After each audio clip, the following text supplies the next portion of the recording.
Good afternoon, everybody. Thank you so much for joining us this afternoon. I'm delighted that you're with us for this Wednesday lunchtime Zoom from Royal Collection Trust. And it's really great. We really appreciate that you have committed to taking an hour out of your day, stepping away, hopefully, from the stresses of everyday life, work, your commitments. And you've made a conscious choice to take a mindful break with us, spending time this afternoon, just a brief hour looking mindfully at some art. So let me just give you a little bit of context. We run these events twice a year, these slow looking events, as part of our wider programme of digital events, many of which are free, and others are offered on a pay what you can donation model. And you can find more information on our website at rct.uk, and I'll show you a few more details as well at the end of the event. But today, our session today on the 1st of October has been programmed to coincide as close as we could get to World Mental Health Day, which is coming up on the 10th of October. And this afternoon, we'll be looking at a work of art which is currently on display at the King's Gallery next door to Buckingham Palace. And that is our Edwardians exhibition, Edwardians, The Age of Elegance. And this exhibition is on until the 23rd of November. So if you can join us in person, if you haven't seen the exhibition yet, please do come down to the King's Gallery at Buckingham Palace to see this beautiful exhibition. It will take you back to Edwardian times. Now, I'm delighted this afternoon that we are joined by Lucia van der Drift from the Limina Collective. Hello, Lucia. Delighted to be here. And we are also joined by a colleague of mine, Alex Buck, who is Assistant Curator of Paintings for Royal Collection Trust, and he was one of the curators who worked on the exhibition. Hello, Alex. Lovely to see you this afternoon as Hello, well. lovely to be here. Thank you. So, this afternoon, Lucia, if you could share your screen so we can see the painting we're going to focus on, please. There we go. Lovely. Thank you very much. Now, this is an oil on panel. It's called Godspeed. It's in the Edwardians exhibition. Lucia, Alex, Lucia, in fact, if you want to go first, just tell us a little bit about what it is about this piece that has drawn your attention this afternoon. But we had shortlisted a few possible paintings from and objects from the exhibition, and I seem to remember we chose this also because of this sense of abundance and it being kind of harvest time, or maybe we just want to remember that summer and that sort of delight and that wonderful the warmth of the weather. So it was in that kind of ballpark. Yes, it's an absolutely jewel-like painting, and for me, it's the quality of light that appeals to me, but also the fact that as viewers, we can't exactly see what's going on below. We can imagine there is something going on below. And that, to me, is quite powerful. That means you could create your own narrative about what's happening. So those are a couple of reasons. Yeah, great. Lovely. Lucia, would you like to take us through now with some of the slow looking? Thank you. Yes. Well, first, as we are looking at this painting, I just have a few questions for us to consider. For instance, what do you think? Is there anything missing in this painting? Do you think there's anything missing?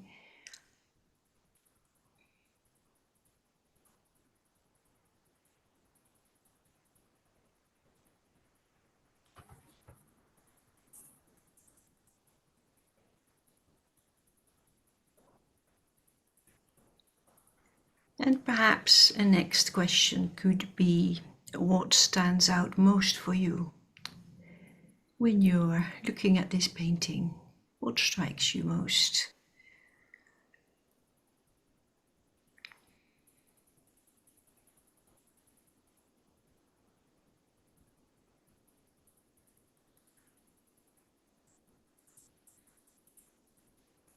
And then another question for you. Does it remind you of anything, the painting?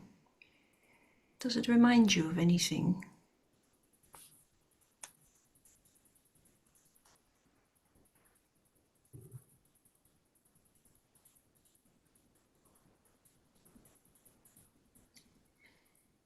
Well, these were just a few questions for us to consider, and I just hope that whatever questions we might have about the painting, we might just be able to put them aside, and then, of course, at the end of the session, or 22, 22, we'll hear Alex talking about it. So let's just see if we can park our thoughts and questions about this for the time being. I'm going to stop sharing my screen for a moment. Here I am again. So I wanted to just say a few things about the kind of work I'm doing. So I'm part of Limina Collective alongside with Carly Allen, and we've been working since 2018 in museums and working with art and mindfulness, so art engagement, looking at art and just taking quite a bit of time to encourage people spending more time with works of art, making connections with that piece of art. The session, the bit of the session that I am leading will be as follows. We'll first have a mindful pause, a few minutes of just pausing and sensing. And after that, I will just say a few things about art and mental health, because we just heard from Amy. It's going to be Mental Health Day next week. And so how does looking at art, how does that affect mental health? What kind of effects can it have? Briefly, and we'll start a slow looking, or if you will, mindful looking part. So, and then after that, there's one more bit of that whole session I just have 2 prompts for you. So we could do a bit of writing with our thoughts about the painting, just to kind of process a bit what we are thinking, what we'll be looking at. So that's my my introduction. So without further ado, let's do our mindful pause. It's a bit weird to make any haste with mindful pauses, but just allow me to lead you through a mindful pause. I'm going to close my eyes. If you feel happy to do so, do follow, or otherwise maybe lower the gaze. I have my hands in my lap and my feet hip-width apart. If you're sitting on a chair, that is. And then just taking some time to feel your feet on the floor. Don't really need to exactly feel everything, but if you don't feel your feet on the floor, maybe just press them into the floor a bit and feeling those muscles flexing, feeling that hardness underneath. Maybe even pressing your toes into the floor. Just feeling those feet on the floor. That doesn't have to be perfect. We might just get a sense of it. And also, if you are sitting down or lying down, just feeling the contact of the body with the seat.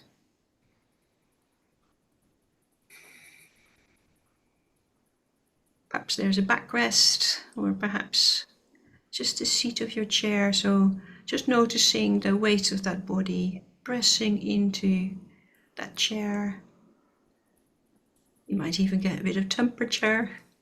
I'm on a metal chair, it's a bit cold, but you might have upholstery, something soft and warm. Just feeling that body pressing into the chair or seat, and maybe even given the weight of the body to the ground.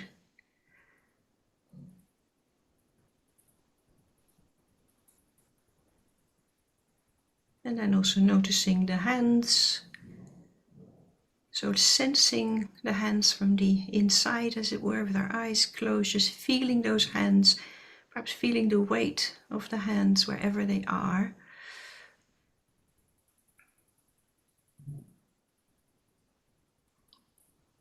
And then also, when we're feeling the weight of the hands, we might also feel whatever the fingertips are touching. So bring your attention to the fingertips. You might just feel air or skin or fabric, rough or smooth. Can you feel all your fingers? Don't worry if you don't.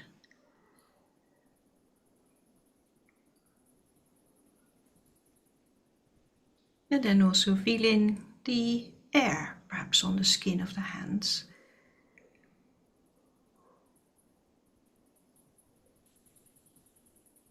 And then briefly taking your attention into the body, feeling your breath. Perhaps just feeling the breath going in and going out. Don't need to do anything there. The breath is just doing itself. Perhaps just following it as it comes in and as it goes out. Might feel the body sort of responding to that breath, the shoulders going up and the belly expanding.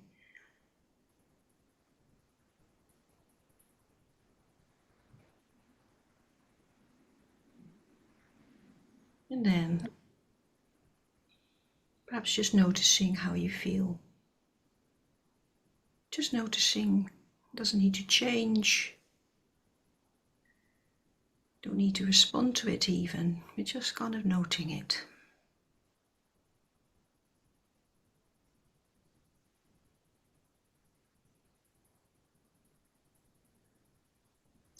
And then from here, just feeling the air on the skin of the face. And when you're ready, opening the eyes. Allowing the light to come into the eyes, colors. And just briefly noticing the room around you, any objects here. And perhaps even have a little look at the ceiling as well.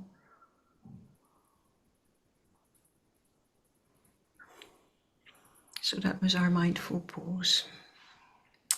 So I'd like to tell you a bit about, well, there's been some research that has done in relation to looking at art and mental health. There's been quite a lot of research done about art engaging, like making music or painting or drawing, but this is research that pertains to actually looking at art and how that may affect mental health.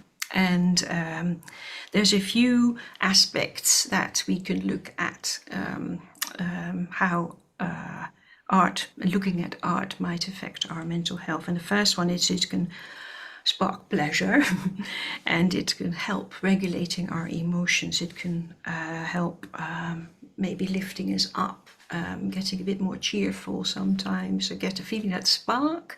And I was just reminded of when I was in my 20s and I felt really down. I went to a Francis Bacon exhibition and I just felt very, very uplifted for some reason.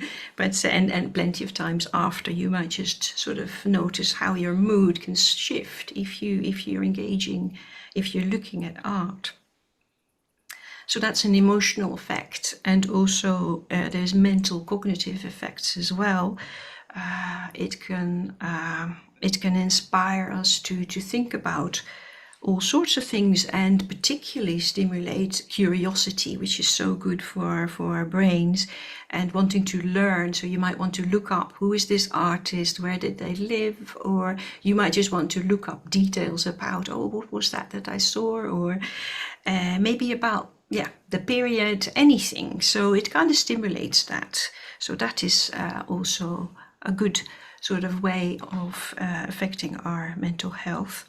There's a social aspect to it as well. It might not be as clear of always as it is today, but or even now, knowing that, just thinking about all these other people that are tuning in and are going to look at that same piece of art might just really give you that sense of I'm not alone and I'm connected to other people. There can also be an aspect that's number 4, which is, you could say, self-reflective. You just start maybe thinking about your life and about meaning and all of that, which is also a benefit for your mental health. And I had just been thinking about when I was a student, I was a warden in a museum of modern art, and it really kind of got me thinking about life and values and etc. So art can do that, kind of get us out of our own kind of thoughts. And then lastly, this is all about resilience, and this might not be so much in all of our lives, but it might be in hospital environments or high stress environments. Art can just sort of bring something really wholesome and healing. And I remember doing some work for the Bartholomew's Hospital here in London. And I remember hearing about, they do quite a bit with art, and hearing that there was this painting in the hallway, and there was a staff member who would always come by and really feel lightening up and soothed by just the presence of that work of art.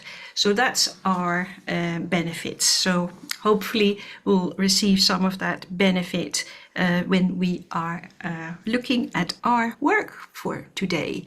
So I'm going to introduce you now, or at least reintroduce you to our work of art. So this is the one slide we've already seen, but I've got this one as well.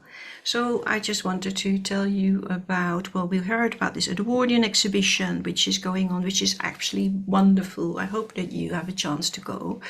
So this is the wall where our painting is exhibited, and you can see from the paintings and the busts, and you can just see a bit about the size of it. So it's quite small. I'm quite delighted that we'll be able to have a close up together.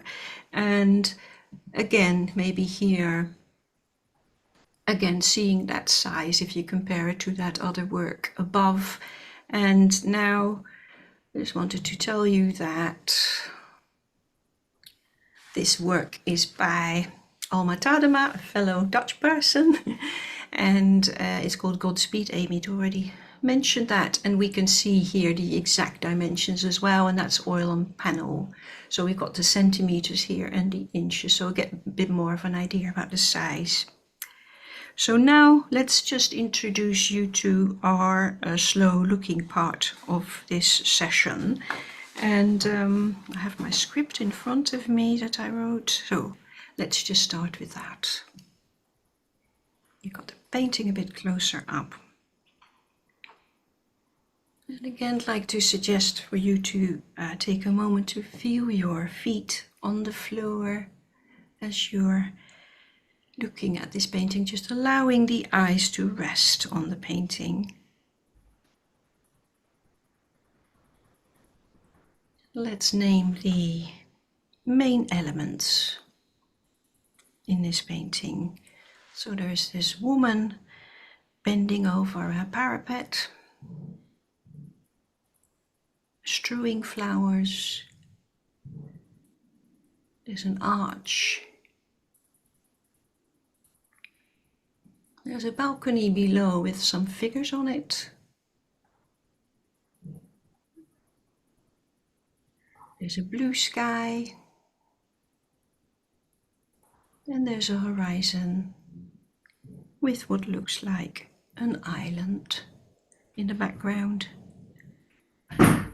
Body of water in front of it. Let's spend some time with the colors in this painting. Finding light colors. Just allowing the eyes to find the light colors here.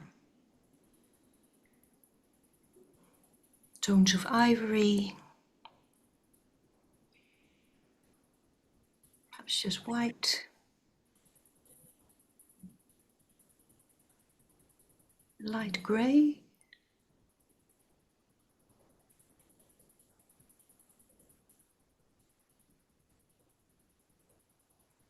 The light blues.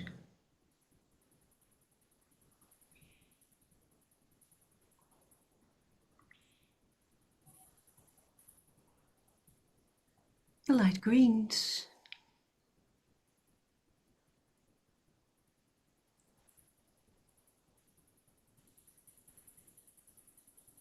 yellow and gold, and also noticing pink and red.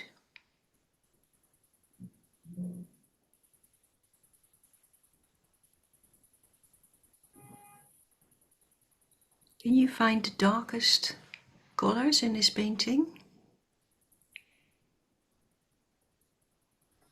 Dark blue, dark brown, darker grays,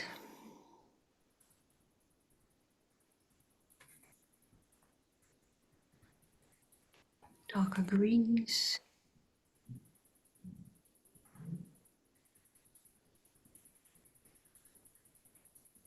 and let's have a look at the lines now in this painting. Finding horizontals,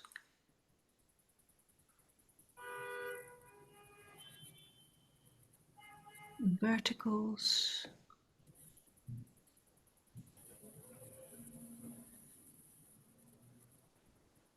finding diagonals or lines at an angle,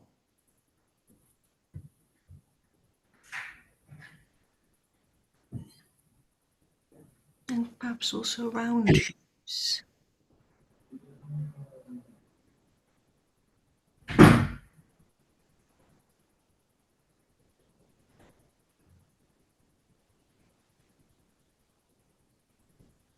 Let's have a closer look at the bottom of this painting, the bottom half. Can you see the artist's signature? Bottom right.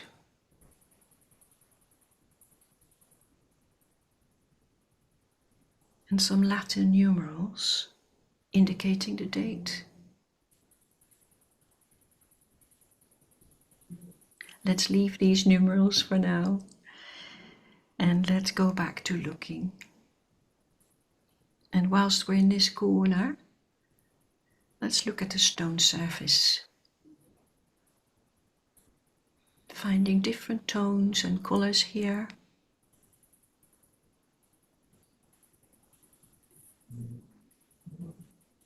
Brush strokes.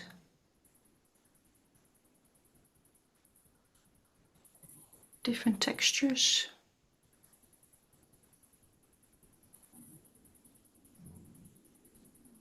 And let's point our eyes a bit higher now. In the middle, where the outline of that building is starting on our screen, against that blue of the water. And let's just follow this outline with our eyes. Following that outline down, finding an edge, down, another edge, going in and down, finding another edge. And so we continue following that outline of that building, finding edges and ledges, and till we find that wall again, and then following it down until it reaches the bottom of the painting. Now let's look at those figures on the balcony in the middle. 3 figures.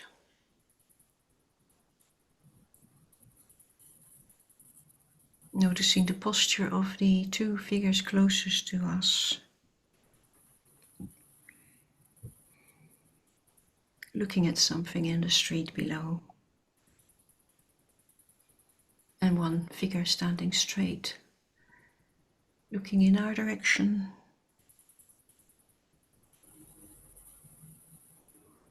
Noticing the color of their dresses, their clothing, their headdresses,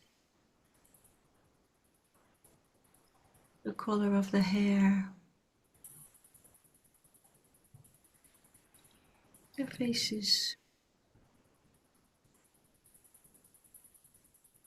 and the arms of that figure closest to us, the one hand clasping the other. I'm just feeling your own hands at this point for a moment.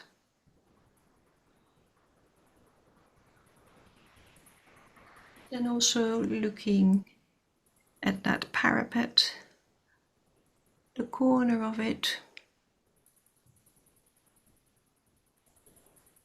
and then behind, further into the background, green vegetation, shrubs, trees.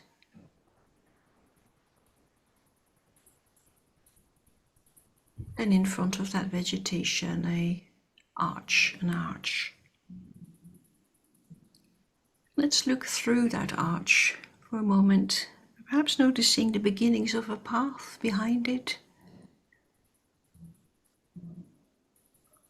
Exploring the arch now with our eyes.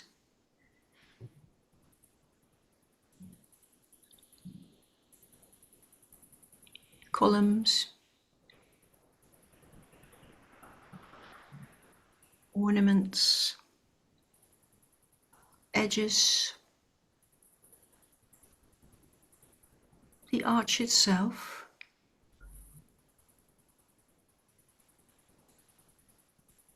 and the golden tones of that roof.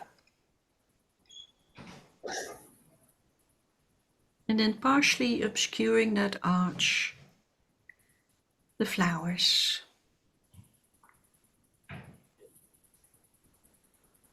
An abundance of flowers. Roses suspended in the air. Petals, glimpses of stems and leaves. And let's look at the whole of the painting again.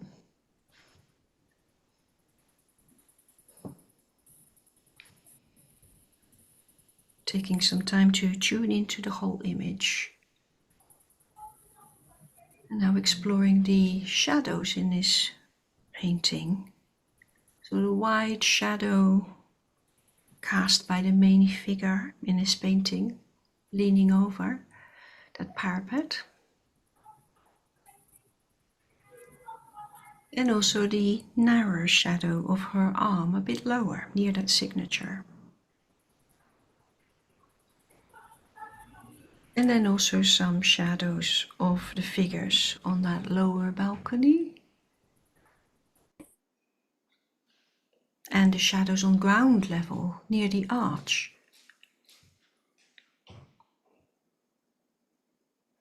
And the shadows of the main figure, the face and the arms.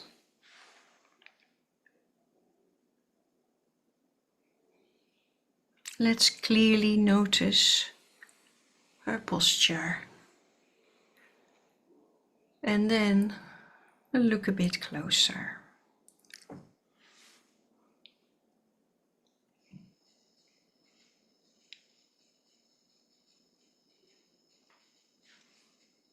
The contrast between the blue sky and the figure. And let's look at that hand holding the flowers and perhaps discerning a finger and perhaps a nail. And noticing the angle of that hand and the wrist. The shape of the arm, the lines delineating the arm, and different tones used to shape it.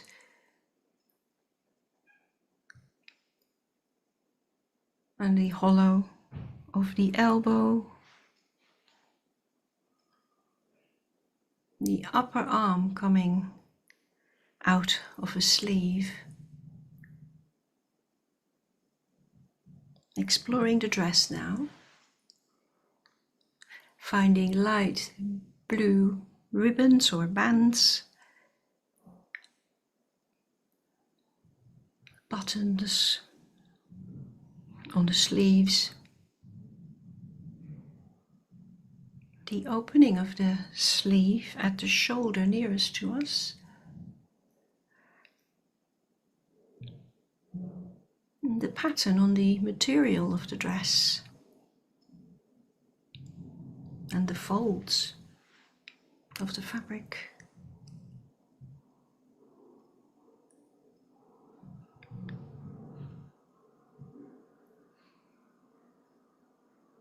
Let's look at her other arm now. The angle of the hand.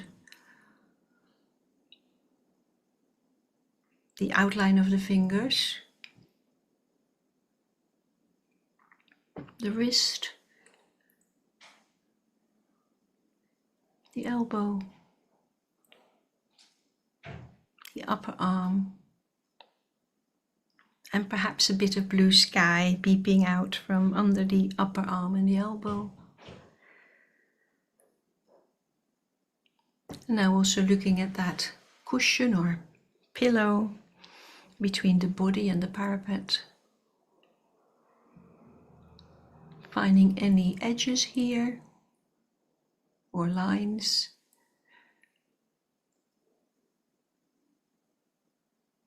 And finding that contact between the pillow and the stone.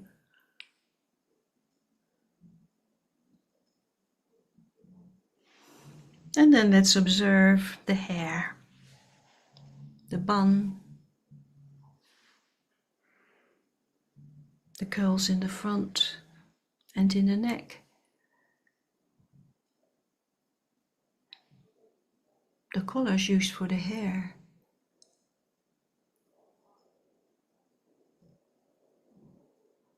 And finding the ear, the lines of this ear.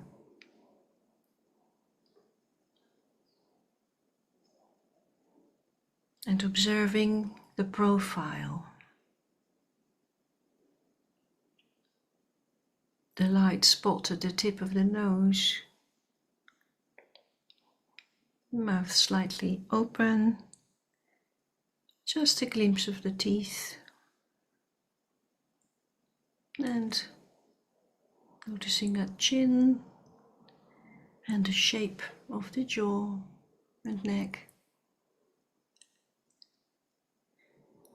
And then also noticing that eye that we can see. And the eyebrow.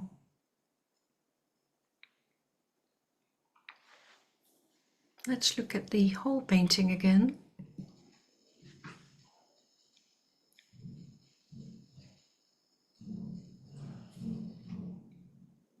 And noticing that spatial relationship between the three buildings, how they are lined up.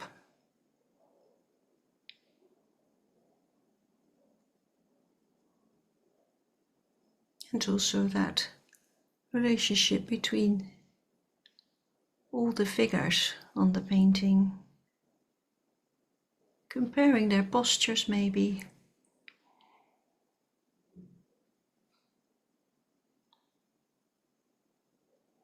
And let's bring our attention now to the landscape behind the arch,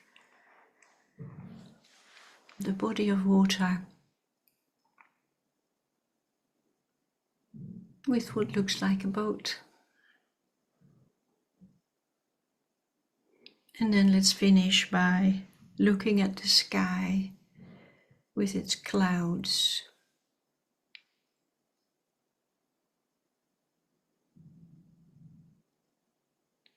Before bringing the slow looking part to a close. Now I have a few prompts for you, just 2 prompts. So if you do have a pen and paper, you might want to join in, just responding to the prompts.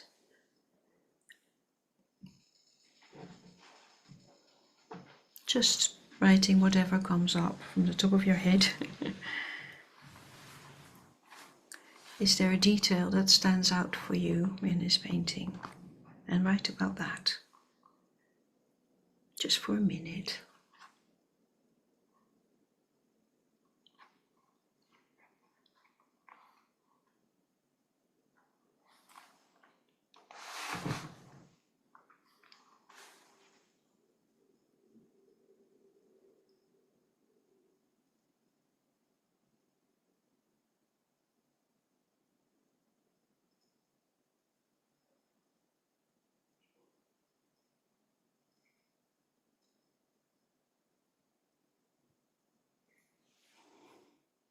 And there's another prompt you might want to respond to in writing. Is there anything in this scene that sparks up memories for you? Write about this.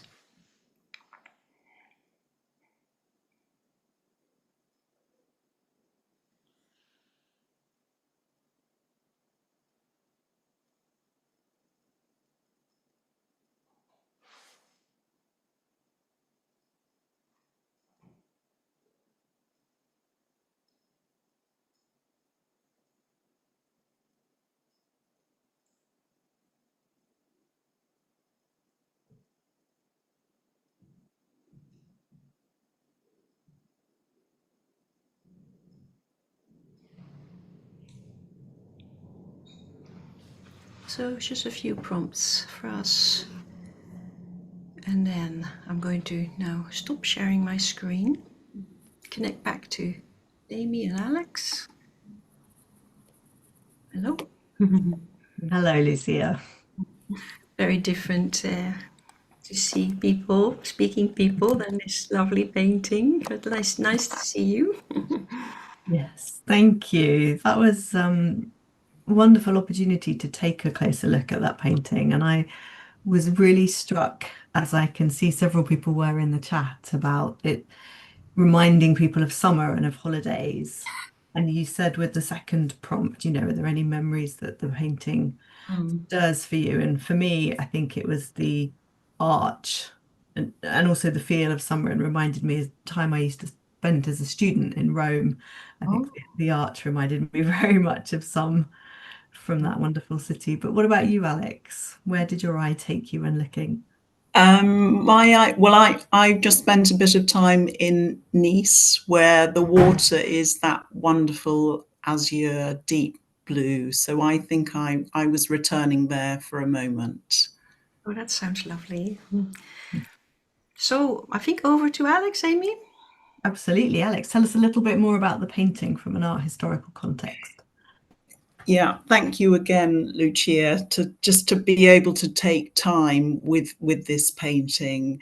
I think I'm going to give a very brief biography of Alma-Tadema, and then explore some of the themes that we've touched on a little, that are perhaps light, abundance, and see if we can weave them into Alma-Tadema's biography. Lawrence Alma-Tadema was born in a small village in the northern Netherlands, as Lucia has said, in 1836. He came from quite a big family. He was the sixth child, and his parents hoped he'd become a lawyer. But unfortunately, he suffered from ill health and was diagnosed as consumptive at the age of 15. And I think they thought his life would be rather short. And as a result, he spends time drawing and painting. He entered the Academy of Fine Arts at Antwerp. That's where he trained. And in his 20s, he lived with an archaeologist. So we're already bringing in some themes that you might see in the painting. He lived with an archaeologist and painter, Louis de Tay, who had also taught at the Academy. And he encouraged him to paint with historical accuracy, quite akin to his own work. And he also encountered an Egyptologist called Geering Ebers. And again, so this must have early on fed Alma-Tadema's fascination with the ancient world. But it took him a while to find success. And his first encounter with Italy came on his honeymoon in 1863, and this proved transformative for him. He visited Pompeii, and this at a time coincided with the first excavations that were going on there in Herculaneum and Pompeii. And inspired by what he'd seen, he embarked on his first paintings of the classical world. So this visit, following his marriage, was absolutely key for him. And from then on, subjects of Roman life absolutely dominated his work. He was painting romanticized scenes of the classical past, often with a narrative attached. And then he became influenced by a French painter, Jean-Léon Gérôme, and he altered his depictions. He was no longer painting sort of well-known subjects in classical past, but smaller themes, courtship rituals, and celebrating pagan rites. And perhaps he was bringing an element of perhaps Victorian narrative paintings, or was influenced by Victorian narrative paintings into his work, but setting them in a classical past. He spent time in Paris, but in 1864, he received a gold medal at the Paris Salon. And following that, he was commissioned by someone who became his patron and collector, Ernest Gambart. He was commissioned to paint 24 paintings for an exhibition at Gambart's Gallery in London. And Gambart, it was called the French Gallery, and I think he did specialize in French art. And Gambart was the person who brought the artist Rosa Bonheur's work to the British public. So Alma-Tadema only moved to London in 1870, and he built his first house and studio. This first house and studio was near Regent's Park. It was quite near Abbey Road. There's still a building there. And then in the 1880s, he moves on to St. John's Wood. And again, he's designing his own house and studio like many other of his contemporaries. You think of somebody like Lord Leighton and the enclave that was down at Holland Park. But the interiors of his studio were quite eclectic. At Grove End Road, he had his studio remodeled, and he incorporates this domed ceiling covered with aluminium paint, which cast a silvery light for him, allowing him to simulate the Mediterranean light, which he'd enjoyed and seen in Italy, even in the winter months. And he gave his studio silvery white walls. So from here, he turns to depicting exterior scenes of glistening marble and bright Mediterranean seas and skies, the kind of works that you can see in this painting. So this painting of 1893 belongs to that group. It belongs to a group of paintings made in the mid-1880s, as we say, depicting women on marble terraces high above the Mediterranean, and they form part of his richest period of work. They're identifiable or remarkable because of this very fresh color he's using, an exhilarating composition, these amazing perspectives, and spectacular panorama. Here we're looking out to sea. We may be seeing the island of Capri in the distance. And some of these pictures, like this one, incorporate a restricted view of a vertiginous drop to the sea. And this was a device that he adopted in other well-known paintings of this period. And for example, I haven't included any other slides, but I would encourage you to look up a painting entitled A Coign of Vantage, completed a couple of years later. And again, this focuses almost on those three women we see on that lower balcony. They're high on a balcony looking out to sea. This was sold at Christie's a couple of years ago for a great sum. So here we see this young Roman woman dropping roses from a high terrace. The setting, probably the Bay of Naples. It was an area that, as I say, Alma had visited. And they were full of Roman villas and resorts dotted around the cliffside. But But as I said very early on, what attracted to me is that he adds an additional layer of interest by leaving to our imagination who's receiving the roses that the female figure is strewing below. And it's possibly Alma-Tadema intended that to be certainly a procession, but maybe a wedding procession, because this painting was given as a wedding gift to the future George V and Queen Mary on their wedding in July 1893. And the artist goes on to develop this subject in his painting of a year later, which he entitled Spring. And this is a much grander and fuller composition where we see a number of terraces, but what we see the activity that's going on below with women and figures throwing bouquets of flower below, but there's a big procession and musical instruments going on below. So that's where he moved towards.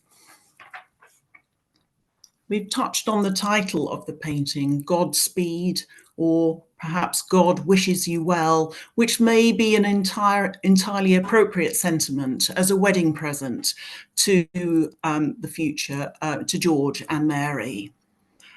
But the painting can also be seen as a symbol of friendship, perhaps between Edward, Prince of Wales, the future Edward VII, and the artist, because we know that Alma-Tadema visited Sandringham, Edward's country residence, and also the Prince of Wales visited Alma-Tadema's studios, both studios. And he goes on to provide coronation decorations for the coronation of Edward VII. And at that time, he gives a little watercolour, which is entitled The Crown to the King as a Coronation Gift.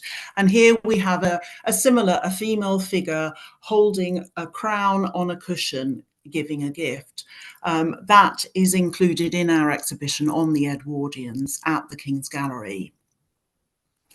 This little painting hung at York House, which it's very near Sandringham, the residence of George V and Queen Mary, both before they became king and queen. And then when the couple moved to Sandringham after Queen Alexandra's death, the painting moved on there. Before we touch on some of the themes, I wanted to conclude Alma-Tadema's biography. Well, he does achieve rapid success in England and becomes very much part of the Victorian art establishment. He's appointed a Royal Academician in 1879, and in 1899 he receives a knighthood.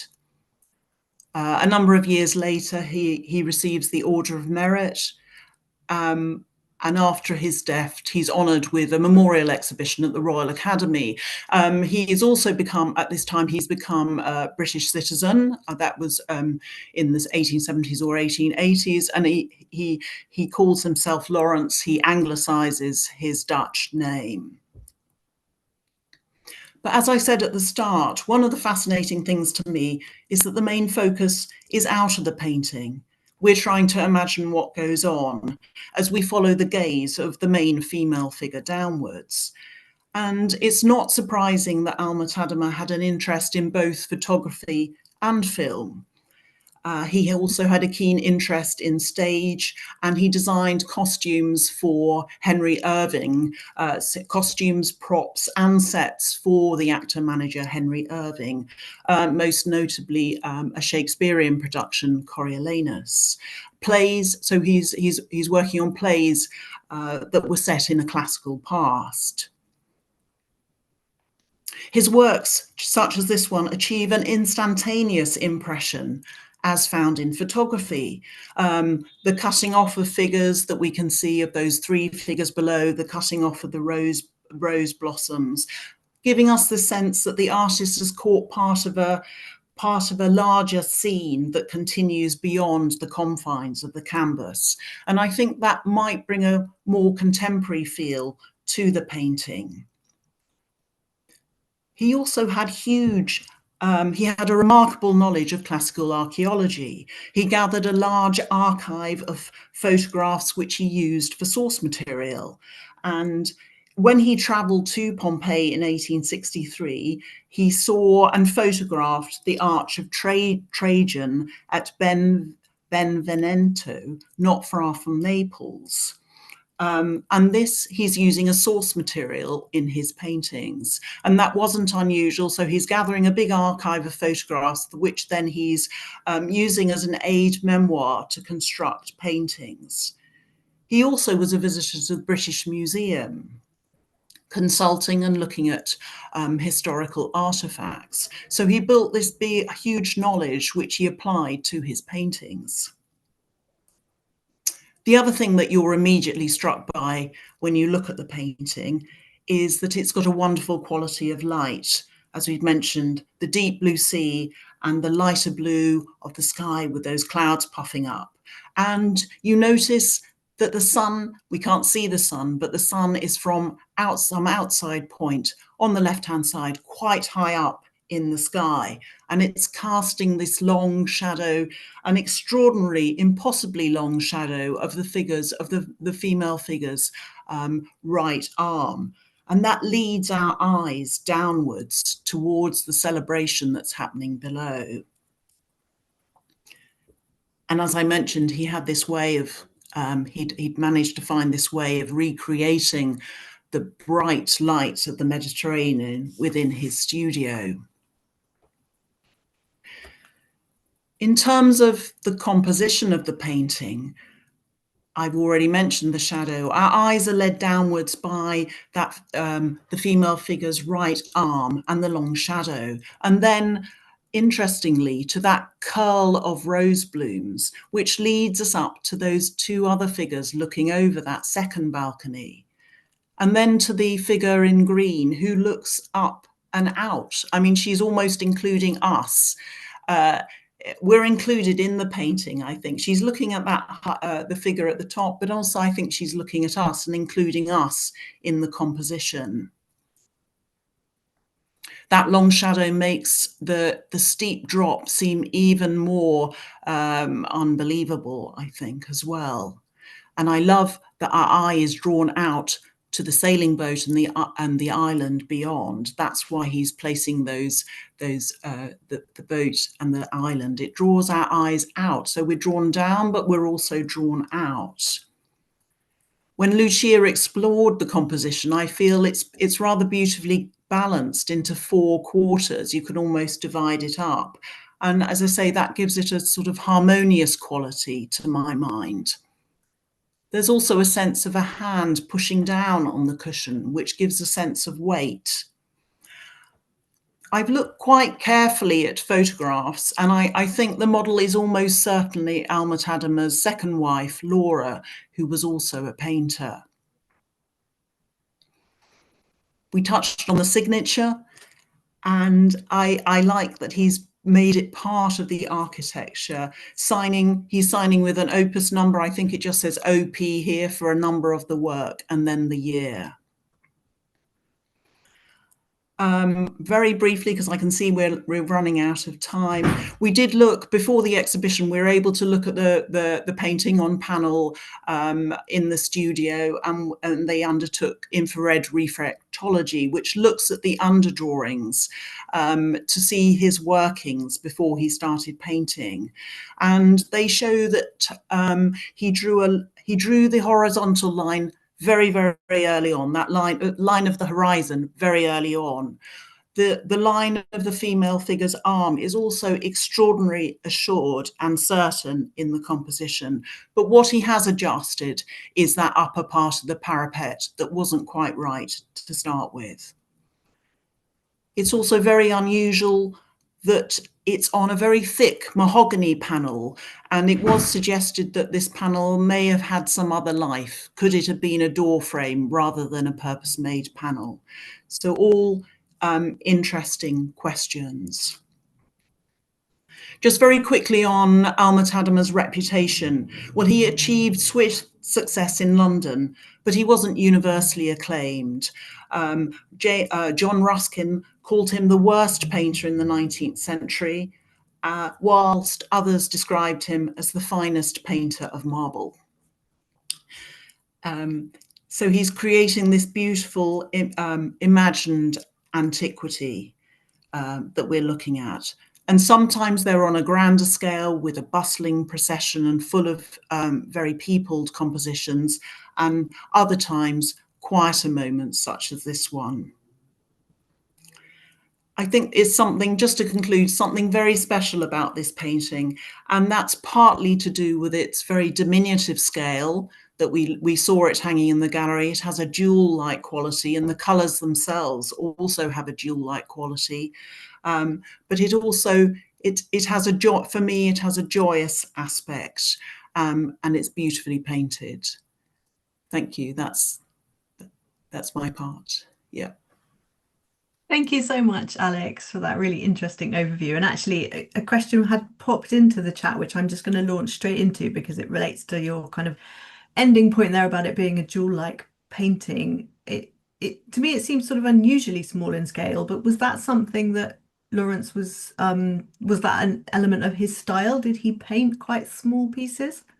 Some are on a much grander scale. I'm sure people listening in probably know his. There are sort of vast. It's almost like a stage set. Sometimes they're like a stage set.